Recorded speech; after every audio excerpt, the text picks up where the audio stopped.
Good morning. It is Tuesday, October 8th, and this is Michigan Mornings from Ave Maria Radio and the Ave Maria Radio app.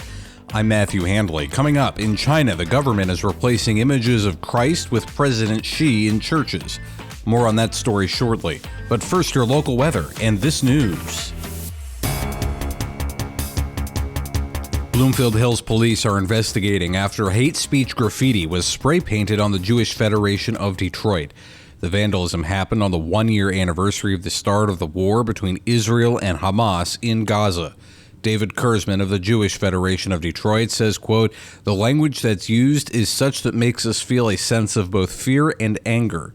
He says the use of the word intifada brings back memories of the second intifada in the early 2000s, when suicide bombers targeted buses and nightclubs were blown up. Congresswoman Elissa Slotkin has the lead over former Congressman Mike Rogers in Michigan's U.S. Senate race. A new poll from the Glengarriff Group for WDIV and the Detroit News shows the Democrat with a 3.5% lead. What we're now seeing are that voters are starting to make decisions, and they're shifting.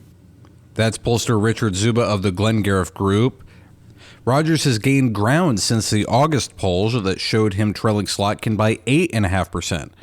She also has an 8.1% lead among independent voters.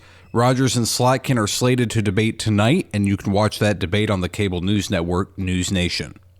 A man originally from Michigan is being held in a Russian prison for allegedly fighting as a mercenary for Ukraine. Mark Mayfield has that story. In April of 2022, 72-year-old Stephen Hubbard was arrested by Russian forces in Ukraine after being accused of fighting against Russian forces for monetary compensation.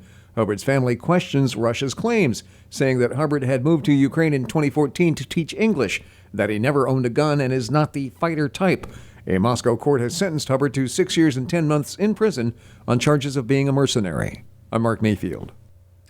Former Ypsilanti Steelworkers International Union President Dillinger Miller has pled guilty to bank fraud in federal court. The 37-year-old embezzled over $58,000 from the union and used it for shopping sprees and trips to Atlanta, Las Vegas, and Florida. Miller issued 38 checks to himself and forged the second signatory on 20 of those, and made at least 184 personal purchases with the union's Bank of Ann Arbor debit card. He faces up to 30 years in prison, and his sentencing has not been set. The Tigers stunned the Guardians 3-0 from Progressive Field to even their American League Division Series at one game apiece. Kerry Carpenter stepped up to the plate with 2 outs in the top of the ninth inning and blasted a 3-run homer to break the scoreless deadlock. Tarek Skubal gave up 3 hits and mowed down 8 batters in his 7-inning start.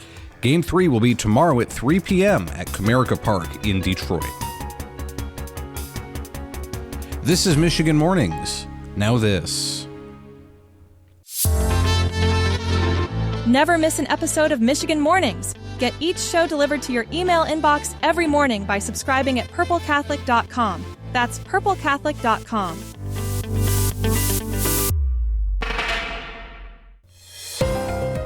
Our pleasant week continues in Detroit. We'll have sunny skies and a high of 67 today. Tonight will be mostly clear with lows around 43.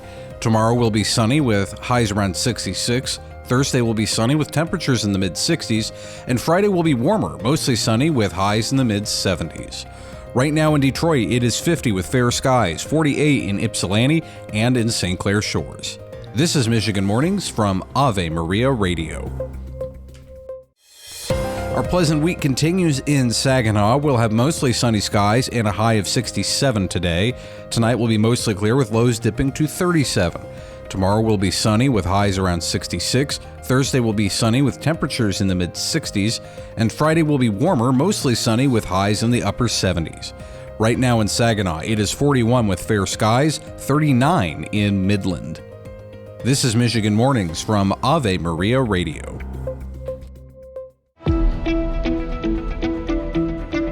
The Chinese Communist Party has continued its persecution against Christians and Catholics by replacing crucifixes in churches with images of President Xi Jinping. Reggie Littlejohn, founder and president of Women's Rights Without Frontiers, joined Dr. Marcus Peter on Ave Maria in the afternoon. China is an officially atheistic country, and unlike the United States, where we have people who are elected, in free elections, in China, they have an unelected government that basically took over in 1949, and I believe because they are worried about the challenges to their legitimacy, they are especially sensitive to religions, especially Catholic religion, Christian religion, but also, Falun Gong, Buddhist, and any religion in China, because they do not want anyone to think that there is, or certainly worship, a power that is greater than themselves. Right. One who has real authority, like God. And also Catholics have the additional issue for the Chinese Communist Party of having an earthly authority in the person of the Pope. And that's something that they find unsupportable.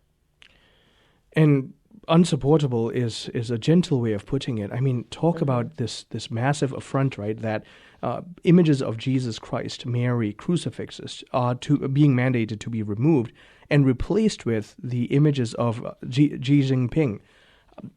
Talk about deifying your present political leader. There's no way around it. Whether we like it or not, communism is factually a kind of pseudo-secularist religion. Well, absolutely. So just communism in general, China in general, they believe that that the Chinese Communist government plays the role of God in assigning what is a right and what is not a right. Right. And so instead of like the United States, we have inalienable rights that are given to us by God. They have their rights are given to them or taken away by the government. And Xi Jinping has been doing this for a while. Ave Maria in the Afternoon is on weekdays at 4 p.m. on Ave Maria Radio and streaming on the Ave Maria Radio app. St. Ignatius of Antioch says, "Be nourished exclusively on Christian fare, abstaining from the alien food that is heresy, and this you will do if you are neither arrogant nor cut off from God, from Jesus Christ, and from the bishop and the teachings of the apostles." That does it for this edition of Michigan Mornings on a Tuesday. I'm Matthew Handley. Lord willing, I will talk to you again tomorrow. And until then, goodbye.